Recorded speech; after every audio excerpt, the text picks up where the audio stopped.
मंजिल यूं ही नहीं मिलती राही को, एक दिल में जुनून जगाना पड़ता है। मंजिल यूं ही नहीं मिलती राही को, एक दिल में जुनून जगाना पड़ता है। पूछा चिड़िया से कि कैसे बना लेती हो घोंसला, पूछा चिड़िया से कि कैसे बना लेती हो घोंसला, बोली तिनका तिनका उठाना पड़ता है, बोली तिनका तिनका उठाना पड़ता है। नमस्कार दोस्तों, आप सभी का हमारे YouTube चैनल पर स्वागत है। अगर आप आज हमारे YouTube चैनल पर पहली बार आए हैं तो चैनल को सब्सक्राइब और ये जो पास वाली घंटी दिखाई दे रही इसे जरूर दबाना, जिससे आने वाले वीडियो की नोटिफिकेशन सबको सबसे पहले मिलेगी और वीडियो को भी सबसे पहले देख पाएंगे। तो दोस्तों शुरुआत करते हैं और आज की सबसे पहले हम देख लेते हैं तारीख कौन सी है। तो आज है 6 अप्रैल 2024 और 6 अप्रैल 2024 का हम प्रमुख करंट अफेयर की घटना देखने वाले हैं। और today current affair episode number ये है हमारा 251। अगर आपने अभी तक हमारे 250 एपिसोड नहीं देखे हैं तो वो सभी भी जरूर देख लेना, क्योंकि उसमें मैंने आप सभी के लिए most important current affair plus static GK भी कवर कराए हैं और इन सभी की आपको अलग से मंथली प्लेलिस्ट मिल जाएगी, जिससे आपको ये वीडियो देखने में बहुत ही आसानी होगी। और इसके अलावा आप इसके प्रॉपर नोट्स भी बना सकते हो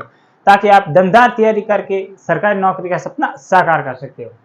तो इस वीडियो के अंदर हम विश्व, भारत और राजस्थान इन तीनों का मैं आपको बताने वाला हूँ संपूर्ण डिटेल से करंट अफेयर, प्लस मैं आपको इसमें इसी वीडियो के अंदर बताने वाला हूँ स्टैटिक जीके, जो स्टैटिक जो सामान्य ज्ञान होता है आजकल एग्जामों में पूछा जाता है वो भी बताने वाला हूँ। तो वीडियो को अंत तक जरूर देखना है, वीडियो का नोट्स भी जरूर बनाने और चैनल को सब्सक्राइब भी जरूर करना। तीनों काम जल्दी से कर दीजिए और फिर आगे बढ़ते हैं, देखते हैं आज का पहला क्वेश्चन। हाल ही में नाटो ने अपना 75 वर्ष पूरे होने पर कहां पर जश्न मनाए। आप सभी को पता होगा कि जब रूस यूक्रेन युद्ध चल रहा था उस समय एक संस्था बहुत ही चर्चा में आई थी जिसका नाम था, या एक संगठन बहुत ही चर्चा में आया था जिसका नाम था नाटो। उसके बारे में मैंने काफी कुछ आपको जानकारी प्रति वीडियो में लगभग बताता रहता था जब ये चर्चा का विषय रहा तब। और इसके अलावा आज वापस थोड़ी सी हम चर्चा कर लेंगे। तो आपको ये बताना है पहले तो कि नाटो की स्थापना कब हुई थी और इसके 75 साल पूरे हो चुके।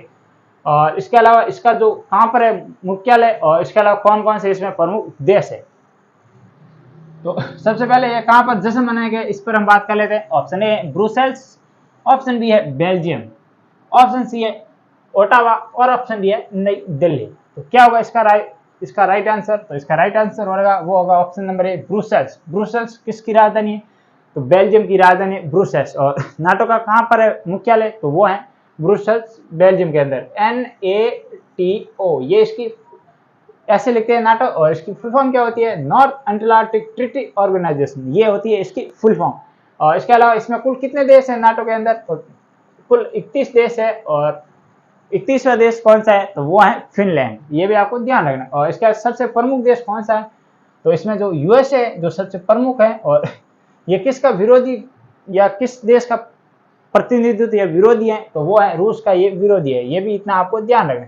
यूएसए की जाएगी या थोड़ी सी यूएसए के बारे में जानकारी दे देता हूं मैं आपको। जैसे यूएसए की राजधानी है वॉशिंगटन डीसी, और इसके अलावा वॉशिंगटन डीसी किस नदी के किनारे? तो ये आपको कमेंट बॉक्स में बताना है। और इसके अलावा वो कौन है वर्तमान में यूएसए के जो प्राइम मिनिस्टर? तो जो बाइडेन है, वहाँ के यूएसए के जो राष्ट्रपति, ये भी आपको थोड़ा सा ध्यान रखना है। और इसके अलावा बेल्जियम मैंने बता दिया खट्टे शहरों के लिए, जो बेल्जियम का ब्राजील के जंगल है वहां से प्रसिद्ध है खट्टे शहर। और इसके अलावा ओटावा किसकी राजधानी है?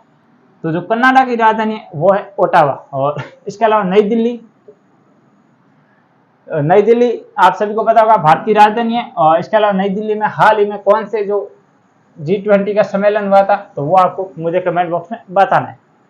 ये हो गया पहला क्वेश्चन, और इससे रिलेटेड जो भी इंपॉर्टेंट फैक्ट था वो हमने आपके सामने प्रस्तुत करने की कोशिश की है। आइए आगे बढ़ते हैं, देखते हैं आज का दूसरा क्वेश्चन। हाल ही में देश की पहली घरेलू जीन थेरेपी जिसका नाम क्या है? CAR टी सेल को कहां से लॉन्च किया गया है? ऑप्शन ए वो IIT मद्रास, ऑप्शन बी है IIT बॉम्बे, ऑप्शन सी है वो है IIT दिल्ली, और ऑप्शन डी है वो है IIT कानपुर। तो कहां पर हाल ही में देश की पहली घरेलू जीन थेरेपी जिसका नाम है CAR टी सेल को लॉन्च किया गया है? ऑप्शन, तो इसका राइट आंसर क्या होगा? वो होगा option number B IIT Bombay से। IIT बॉम्बे से इसे लॉन्च किया गया। अब किसके द्वारा लॉन्च किया गया है? तो ये किया गया हमारे राष्ट्रपति श्रीमती द्रौपदी मुर्मू जी के द्वारा। ये भी आपको थोड़ा सा ध्यान रखना है। और इसके अलावा IIT बॉम्बे कहां पर है? तो ये है महाराष्ट्र के अंदर। इसके अलावा ये IIT मद्रास है, इसके बारे में फैक्ट है। और इसके अलावा एक IIT दिल्ली के बारे में फैक्ट है जिस पर हमने काफी कुछ चर्चा की थी कि हाल ही में जो भारत से बाहर पहला अपना ऑफशोर कैंपस खोलने वाली पहली IIT कौन सी बनी थी? तो वो बनी थी IIT मद्रास। और कहाँ पर खोला था, तो वो खोला था जंजीबार, तंजानिया की राजधानी जंजीबार के अंदर। इसके अलावा इसका जो सी आपको ऑप्शन दिख रहा है आईआईटी दिल्ली, तो इसके द्वारा भी भारत के बाहर अपना एक ऑफशोर जो कैंपस खोला गया, तो वो खोला गया यूएई के अंदर। आईआईटी कानपुर के बारे में आप सभी को पता होगा, काफी कुछ जानकारी मैंने बताई थी, और इसके अलावा एक दो आपको फैक्ट भी लिखने हैं। आइए आगे बढ़ते हैं, देखते हैं आज का तीसरा क्वेश्चन। हाल ही में सीरिया में ईरानी दूतावास पर हमला किसने किया है? ऑप्शन ए है यूएसए, ऑप्शन बी है इजराइल, ऑप्शन सी है भारत, और ऑप्शन डी है वो है चीन। तो क्या होगा इसका राइट आंसर? तो इसका राइट आंसर होगा वो होगा ऑप्शन नंबर बी। हाल ही में जो इजरायली जो सेना थी उसके द्वारा सीरिया में जो ईरानी दूतावास है इस पर हमला किया गया है। तो ये भी इतना आपको ध्यान रखना, सीरिया आया है तो इसकी राजधानी है वो है, सीरिया की राजधानी है बगदाद, और इसके अलावा इजराइल की राजधानी है वो है जेरूसलम, और इसके अलावा ईरान की राजधानी है वो है तेहरान। ये तीनों की राजधानी आप सभी को ध्यान रखना है। चीन की राजधानी है बीजिंग, भारत की नई दिल्ली, और यूएसए की वाशिंगटन डीसी। और इसके अलावा ईरान से आप सभी को पता होगा कि भारत के काफी पुराने प्राचीन जो समय में भी अच्छे संबंध थे, ये भी आपको थोड़ा से ध्यान रखना है। और इसके अलावा आज का जो चौथा क्वेश्चन है, हाल ही में एक ऐप लॉन्च किया गया है, या हाल ही में लॉन्च भारत की पहली एआई सॉफ्टवेयर इंजीनियरिंग कौन है? तो आपको यह बताना है कि हाल ही में देश की प्रथम एआई, आप सभी को पता होगा काफी कुछ एआई के बारे में मैंने बताया है। एआई मतलब आर्टिफिशियल इंटेलिजेंस होता है, और इसके अलावा ये कृत्रिम बुद्धि की तरह काम करता है, मानव की तरह व्यवहार करता है, पर ये मानव नहीं होता। तो एआई जो सॉफ्टवेयर इंजीनियरिंग हाल ही में एक बनाया गया है, तो उसका नाम आपको बताना है। ऑप्शन ए है वो है दिशा, ऑप्शन बी है वो है रानी, ऑप्शन सी है वो है खोल, और ऑप्शन डी है वो है देविका। तो क्या होगा इसका राइट आंसर? तो हाल ही में देश की प्रथम जो सॉफ्टवेयर एआई सॉफ्टवेयर बनाया गया है, तो कौन है वो? तो उसका नाम है वो है देविका। ये भी आपको थोड़ा सा ध्यान रखना है। और इसके अलावा एक उड़ीसा में एआई लॉन्च किया गया है क्षेत्रीय भाषाओं के लिए, जिसका नाम था लिसा, एआई लिसा। ये भी आपको थोड़ा सा ध्यान रखना है। और इसके अलावा जो ओपन एआई है ये एक एआई की कंपनी है, ये भी आपको ध्यान रखना है। और इसके अलावा गोल मछली, आप सभी को पता होगा गुजरात ने हाल ही में अपनी स्टेट फिक्स जो फीस है उसे लॉन्च मतलब घोषित किया है। तो वो कौन सा किसकी घोषणा की गई? तो वो की गई गोल फिक्स। तो ये इतनी आपको ध्यान रखनी। तो ये थे कुल 4 क्वेश्चन जिसमें हमने विश्व और भारत का करंट अफेयर देखा है।